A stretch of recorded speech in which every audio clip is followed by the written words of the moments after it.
Hello everyone, Paribhashaলৈ স্বাগতম। আজিকালি আমি সকলোৱে মোবাইল ফোন হলনি কৰিয়ে থাকো। হয়তো এটা মোবাইল ফোন এবছৰ বা দুবছৰ ইউজ কৰি তাৰ পিছত নতুন কিবা ফোন আহে আকৌ সেইটো লওঁ। আৰু এনেকৈ মোবাইল ফোন কিনি থাকো। আৰু এনেকুৱা সময়ত আটাইতকৈ মোবাইল ফোন হলনি কৰাৰ যিটো কাৰণ বা যিটো ৰিজন সেইটো হ'ল যে মোবাইল ফোনটো স্লো হৈ যায়। আমি ভাল ফোন এটা ল'লেও বহুত সোনকালে সেই ফোনটো স্লো হৈ যায়। কিন্তু কিয়? ইয়াৰ মেইন কাৰণটো হ'ল আমি যেতিয়া মোবাইল ফোনটো কিনো সেই ফোনটো আমি কেতিয়াও ভালদৰে চাই নিকিনোৱে। আমি সদায় কেইটামান পাৰ্টিকুলাৰ পইণ্টত আমি ফ'কাছ কৰি থাকোঁ। যেনেকৈ কোনোবাক যদি আপুনি সোধে যে কি মোবাইল কিনিম তেতিয়া ছাডেনলি ক'ব যে 4GB ৰেম বা 6GB ৰেম থকা এটা তাৰপিছত 4000 mAhৰ বেটাৰী থকা তেনেকুৱা কওঁ। কিন্তু কেইটামান বহুত সৰু পইণ্ট যিকেইটা পইণ্ট আমি মিছ কৰি দিওঁ।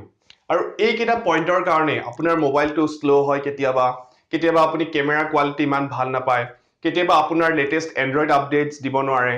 আৰু তাৰ কাৰণে আপোনাৰ আল্টিমেটলি মোবাইলটো শ্ল'য়ে হৈ যায় সো এনেকুৱা কেইটামান পইণ্ট মই লৈ আহিছোঁ যিকেইটা পইণ্ট দেখাত বহুত সৰু কিন্তু বহুত বেছি ইম্পৰ্টেণ্ট হয় তেতিয়াহ'লে আহক এই বিষয়ে কথা পাতোঁ প্ৰথম যিটো পইণ্ট সেই পইণ্টটো হ'ল ৰিলিজ ডেট অৰ্থাৎ মোবাইলটো লঞ্চ কৰা ডেটটো এই ৰিলিজ ডেটটোৰ ওপৰত এটা মোবাইলৰ বহুতখিনি কথা নিৰ্ভৰ কৰে আপোনালোকে চাগে ভাবিছে কিনো আৰু এবছৰমান আগত উলিওৱা মোবাইল এটা কিনি দিলেই হ'ল যদি কমত পাওঁ সেইটো মোবাইলে কিনি দিম ন আৰু আপোনালোকে চাব যিটো মোবাইল এতিয়াৰ সময়ত ৰিচেণ্টলি যিটো চলি আছে মানে এটা মোবাইল যদি এবছৰ বা ধৰক 8 মাহ 10 মাহ আগত ৰিলিজ কৰা মোবাইলটোৰ দাম সাডেনলি 2000-3000 কমতে আপুনি অফাৰত পাই যায় কিন্তু কিয় জানেনে তাত থকা গোটেইখিনি বস্তু আউটডেটেড হৈ যায় আৰু এইটোৰ এটা উদাহৰণ যদি মই কওঁ যদি বা কোনোবাই যদি মোক সোধে যে মই Redmi Note 5 Pro ল'ম নে Realme U1 ল'ম Redmi Note 5 Pro আপোনালোকে জানে চাগে বহুত পপুলাৰ হোৱা এটা মোবাইল বা Redmi এটা বহুত পপুলাৰ হোৱা এটা মডেল Note 5 Pro কিন্তু যদি কোনোবাই মোক সোধে এতিয়া মই সেইটো ল'বলৈ নকওঁ কাৰণ আজিৰ পৰা এবছৰমান আগতে Redmi Note 5 Pro ওলাইছিলে আৰু তাত যিবোৰ প্ৰচেছৰ তাত যিবোৰ টেকনলজি তাত যিবোৰ এণ্ড্ৰইড ইউজ কৰিছিলে সেইবোৰৰ যুগ কেতিয়াবাই গ'ল সো আপুনি যদি এতিয়াও ভাবি আছে যে Redmi Note 5 Pro কিনিম বা তেনেকুৱা পুৰানো মোবাইল তেলে প্লিজ নিকিনিব বহুত প্ৰবলেম আছে আৰু মই প্ৰবলেম কেইটা কওঁ প্ৰথম প্ৰবলেম হ'ল আপোনাৰ এণ্ড্ৰইড ভাৰ্জন আপোনালোকে গম পাই চাগে বছৰত দুটাকৈ এণ্ড্ৰইডৰ ভাৰ্জন ওলাই থাকে প্ৰথমতে কিটকেট মাৰ্চমেলো ললিপপ এনেকৈ ওলাই এতিয়া এণ্ড্ৰইড পাই চলি আছে আৰু প্ৰতিটো এণ্ড্ৰইডৰ ভাৰ্জনত আপোনাৰ মোবাইলৰ স্পীড বহুত মেটাৰ কৰে আপুনি 6GB 10GB 100GB যিমানেই ৰেম লগাওক বা যেনেকুৱা কোৱালিটিৰ প্ৰচেছৰে লগাওক যদি আপোনাৰ এণ্ড্ৰইডটো আপগ্ৰেডেড নহয় আপোনাৰ মোবাইলটো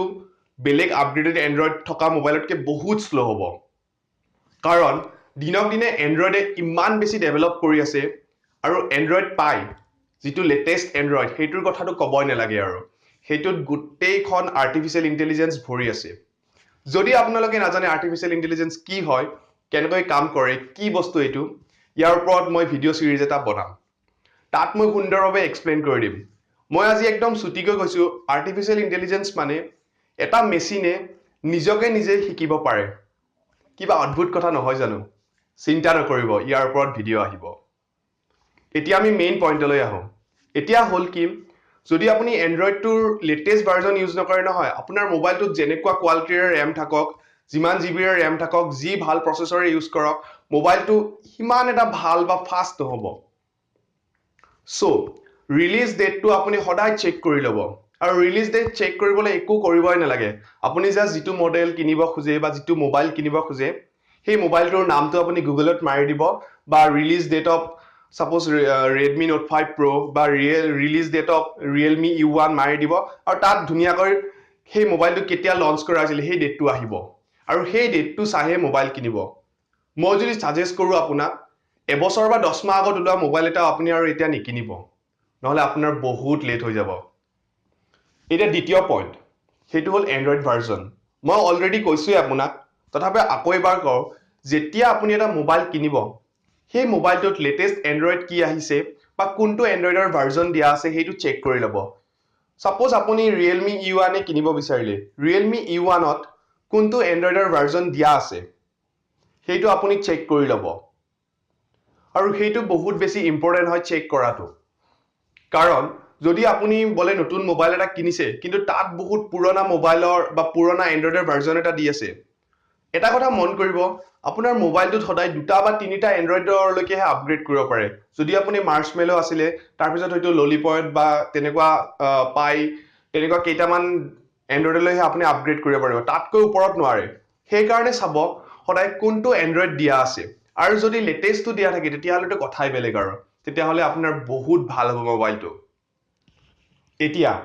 থাৰ্ড যিটো বহুত বেছি ইম্পৰ্টেণ্ট পইণ্ট যিটো মানে ইমান বেছি ইম্পৰ্টেণ্ট পইণ্ট এই পইণ্টটোক আমি অলপমান কেয়াৰ কৰোঁ কিন্তু ভালকৈ নকৰোঁ সেইটো হ'ল প্ৰচেছৰ এটা মোবাইলত কি প্ৰচেছৰ দিয়ে কোনটো ভাৰ্জনৰ প্ৰচেছৰ দিয়ে সেইটোৰ ওপৰত বহুত বেছি ডিপেণ্ড কৰে আমি জেনেৰেলি কি হয় কিবা এটা মোবাইল যেতিয়া মাৰ্কেটত আহিব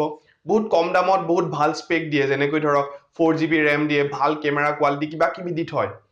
কিন্তু তাত আটাইতকৈ যিটো বেয়া বস্তু দিয়ে সেইটো প্ৰচেছৰ এটা আউটডেটেড প্ৰচেছৰ একদম সস্তীয়া প্ৰচেছৰ এটা একদম কম দামতে আনি দিলে মোবাইলটো সোমায় আৰু সেইটো কম দামতে মাৰ্কেটত এৰি দিয়ে আমি ভাবো এই বঢ়িয়া মোবাইল পাইছো আৰু কিনিব লাগে আৰু কিনি দিওঁ কিন্তু কেইদিনমানৰ পিছতে তাৰ কেমেৰা কোৱালিটি বেয়া হয় শ্ল' হয় RAM 4GB থাকিও আমাৰ স্পেচ নোহোৱা হৈ যায় কিয় এনেকুৱা হয় কাৰণ প্ৰচেছৰটো এটা আউটডেটেড প্ৰচেছৰে সেইবোৰ বস্তুৰ লগত আমাৰ ভালকৈ মিলিবই নোৱাৰে সেইকাৰণে যেতিয়া আপুনি মোবাইল কিনিব প্ৰচেছৰটো চেক কৰি ল'ব যে সেইটো লেটেষ্ট প্ৰচেছৰ হয় নে নহয় আৰু এইটো গম পাবলৈ আপুনি একো কৰিব নালাগে আপুনি জাষ্ট সেই মোবাইলটোৰ লগত অহা প্ৰচেছৰটোৰ নামটো চাই ল'ব আৰু নামটো চাই সেই নামটো আপুনি গুগলত মাৰি দিব গোটেই প্ৰচেছৰটো ডিটেইলছ আহিব আৰু প্ৰচেছৰটোৰ ওপৰত আপোনাৰ মেইন কথা লুকাই থাকে প্ৰথম কথা হ'ল আপোনাৰ সেই প্ৰচেছৰটোৰ কোনটো স্পীডত কাম কৰিব প্ৰতিটো প্ৰচেছৰে কিছুমান পাৰ্টিকুলাৰ স্পীড থাকে আৰু এইটো ক্লক স্পীড বুলি কয় ধৰক 2 GHz 2.2 GHz এনেকুৱা কিছুমান স্পীড থাকে যিমান বেছি স্পীড হ'ব আপোনাৰ মোবাইলটো ইমান একদম বুলেট ট্ৰেইন টাইপ চলিব সো প্ৰচেছৰটোৰ স্পীড মেইন কথা দ্বিতীয় পইণ্টটো হ'ল প্ৰচেছৰটোৰ লেটেষ্ট বা কোৱালিটিৰ ওপৰত আপোনাৰ কেমেৰাৰ কোৱালিটি মেইনটেইন কৰে প্ৰতিটো প্ৰচেছৰৰে এটা মানে মেক্সিমাম লিমিট থাকে কিমান মেগাপিক্সেললৈ কেমেৰা ছাপোৰ্ট কৰিব কোনোবা প্ৰচেছৰে সাপোজ 25 মেগাপিক্সেললৈ ছাপোৰ্ট কৰে কোনোবা প্ৰচেছৰে 30 মেগাপিক্সেললৈ ছাপোৰ্ট কৰে আৰু সেই হিচাপে আপোনাৰ মোবাইলটোত তাৰ কেমেৰা কোৱালিটিবোৰ আহে বা তাৰ কেমেৰাবোৰ দিয়া হয় তাৰ উপৰিও আপুনি যদি 4GB RAM লয় নহয় কিন্তু আপোনাৰ যদি প্ৰচেছৰটো পুৰণা হয় তেতিয়া আপোনাৰ ৰেমখনে ইমান ভালকৈ কাম নকৰিব কাৰণ প্ৰচেছৰটোৰ ওপৰত আপোনাৰ ৰেমৰ কোৱালিটি ডিপেণ্ড কৰে কেনেকুৱা ধৰণৰ ৰেম 4GB ৰেম দিলে সেইটো ৰেম নহয় ৰেমৰো কিছুমান কোৱালিটি আছে DDR3 DDR4 এনেকুৱা কোৱালিটিৰ ৰেম আহে আৰু যিবোৰ কোৱালিটিৰ ওপৰত আপোনাৰ ডিপেণ্ড কৰে সো অকল ৰেমৰ সাইজটোৱে ডিপেণ্ড নহয় ৰেমৰ কোৱালিটিও আছে সো এনেকুৱা বহুত কথা সোমাই থাকে এটা প্ৰচেছৰৰ ওপৰত সেই কাৰণে সদায় লেটেষ্ট প্ৰচেছৰ চুজ কৰিব যাতে আপোনাৰ ফিউচাৰলৈ মোবাইলটো শ্লো নহয় আৰু এইটো এক্সাম্পল আপুনি Redmi জেনেৰেলি পাইছিলে যেতিয়া মোবাইলৰ দাম বহুত বেছি আছিলে মোবাইলবোৰ হেং বহুত মাৰিছিলে সেইটো টাইমতে চাইনাৰ Xiaomi বা Redmi-এ তেওঁলোকৰ মোবাইলবোৰ এনেকুৱা ভাল কোৱালিটিত লঞ্চ কৰি দিলে চিপ হয় কিন্তু প্ৰডাক্টবোৰ বহুত ভাল দিছিলে ভিতৰৰ বস্তুবোৰ ভাল দিছিলে আৰু সেই কাৰণে বহুত ধুনীয়াকৈ চলিছিলে হয় দুই এটা মোবাইলত প্ৰবলেম আছিলে কিন্তু তথাপিও বহুত ফাষ্ট বহুত ভালকৈ চলিছিলে কাৰণ তেওঁলোকে সেই চিপ বস্তুত ভাল বস্তু সোমাই দিছিলে এতিয়া নেক্সট যেটো পইণ্ট হ'ল সেইটো হ'ল ডিসপ্লে ৰিজলিউশন এই কথাটো আমি সকলোৱে মিস কৰি দিও আমি ডিসপ্লে ৰিজলিউশনৰ কথাটো কেতিয়া নাভাবোৱে আমি যদি মোবাইল এটাৰ স্পেসিফিকেশন চেক কৰো ফুল এইচডি বা এইচডি দেখা পোৱাৰ লগে লগে বাস হৈ যাব আৰু কিন্তু এনেকুৱা নহয় এইটোতে আমাক ঠগাই আছে আপোনালোকে জানে নে ফুল এইচডি বুলি ক'লেও এটা মোবাইলত তাত বহুত ভেৰিয়েশন আহি যায় তাৰ ৰিজলিউশনৰ বহুত কথা আহি যায়